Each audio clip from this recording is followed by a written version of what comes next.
تعالوا بقى نعمل مع بعض أحلى وأطعم نجرسكو.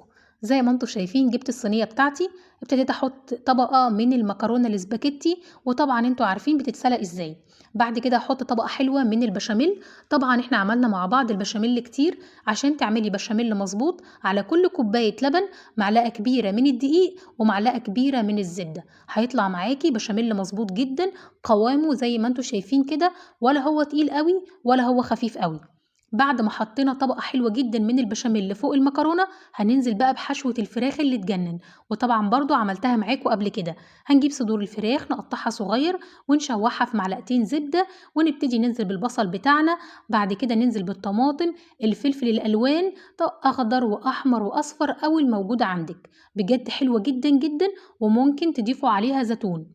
بعد ما حطينا الطبقة الحلوة بتاعتنا زي ما انتوا شايفين، هننزل بطبقة تانية من المكرونة الاسباجيتي، بجد تحفة وحلوة جدا جدا. وطبعا لو عايزة تشوفيها بالتفصيل أنا عندي الفيديو على القناة كامل من الألف للياء. بعد كده بقى هننزل بطبقة البشاميل بتاعنا، نغرقها بشاميل. عايزة المكرونة دي ما تبقاش باينة خالص من البشاميل بتاعنا. كل ما تكون البشاميل مظبوط، كل ما بتطلع طعمها تحفة، وبتكون جوسي كده وتجنن، وده اللي انتوا هتشوفوه معايا في الآخر. طريقة سهلة جدًا وبسيطة، وزي ما قُلت لكم قبل كده، اعملوا الحشوات دي وشيلوها في الفريزر، حشوة فراخ، حشوة صدق، أي حاجة وخلّوها جاهزة عندكم في الفريزر. بُصّوا أنا غطيتها تمامًا، مش ما خلّيتش أي أثر للمكرونة باين، طبقة البشاميل اللي تجنن. الفرن بتاعتي سخنة، أول ما تسخن الفرن هادخّل المكرونة بالبشاميل لحد ما تاخد اللون التحفة اللي يجنن اللي أنتم شايفينه ده، وبعد كده بقى هاطلّعها ونقدّمها مع بعض.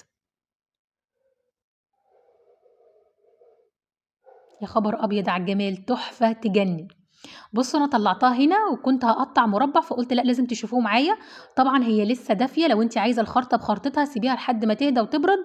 لكن هنا زي ما أنتم شايفين كده، لو بتحبوا تاكلوها juicy هتقدّموها في الوقت ده.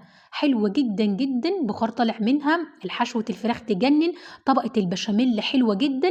بجد لازم تجرّبوها وهتعجبكم جدًا. وزي ما قُلت لكم لو عايزين تشوفوا الوصفة من الألف للياء، ادخلوا على قناتي على اليوتيوب مملكة سندريلا بالعربي، أميرة عيد بالإنجلش، هتشوفوا وصفة النجريسكو ووصفات كتير أوي هتعجبكم. باحبكم في الله، السلام عليكم ورحمة الله وبركاته.